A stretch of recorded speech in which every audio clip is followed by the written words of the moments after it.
Bonjour et bienvenue à 7 jours pour saisir l'essentiel. L'émission qui vous offre un récapitulatif hebdomadaire des moments marquants de l'actualité. Je suis Yahaye Jubo et commençons sans plus tarder avec des frictions au sein de la junte nigérienne. Le 3 juin 2024, une réunion importante s'est tenue à l'état-major des armées regroupant les principaux responsables de la hiérarchie militaire sous la présidence du général Salif Modi.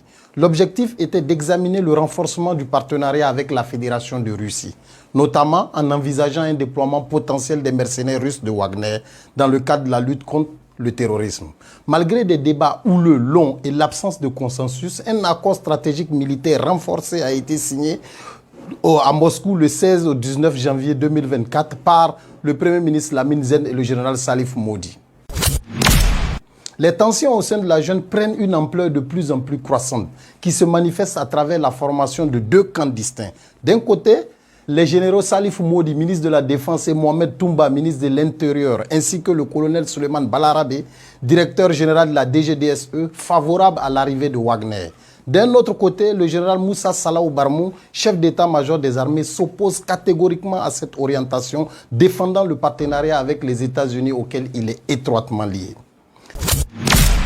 Isolé en raison de sa proximité avec l'ancien président Mahamadou Issoufou, le général Tchani, chef de la junte, se voit contraint de suivre le bloc influent favorable à Wagner. En revanche, le général Barmou, proche des États-Unis, devient la principale figure de l'opposition à ce partenariat.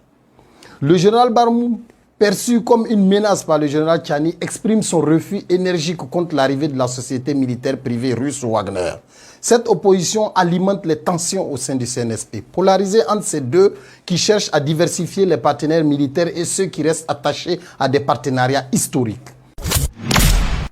Outre son refus catégorique sur l'arrivée de Wagner, le général Barmou est considéré comme une menace sérieuse par le général Tchani, qui veut le remplacer de son poste de chef d'état-major. Toutefois, la crainte des représailles immédiates dissuade le général Tchani de remplacer Barmou de ses fonctions.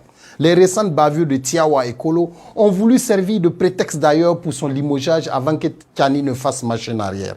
Ainsi, le général Barmou, fort de ses appuis au sein des forces spéciales acquises grâce à un important soutien américain, se trouve dans une position de force. Sa popularité au sein de l'armée, renforcée par son expérience à la tête des forces spéciales, fait de lui un acteur majeur pouvant potentiellement renverser le pouvoir en place dans les prochaines semaines si la situation persiste.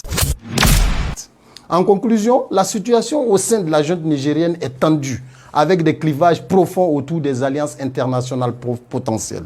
Le général Salaw Barmou, figure influente et contestataire, maintient la position ferme en faveur des liens avec les États-Unis. Les prochains développements pourraient voir le général Barmou jouer un rôle clé dans la configuration politique et militaire du Niger. De l'autre côté, ceux favorables à l'arrivée de Wagner campent aussi sur leur position et font avancer le dossier qui présage d'un avenir très explosif. Merci de nous avoir rejoints cette semaine sur 7 jours pour saisir l'essentiel.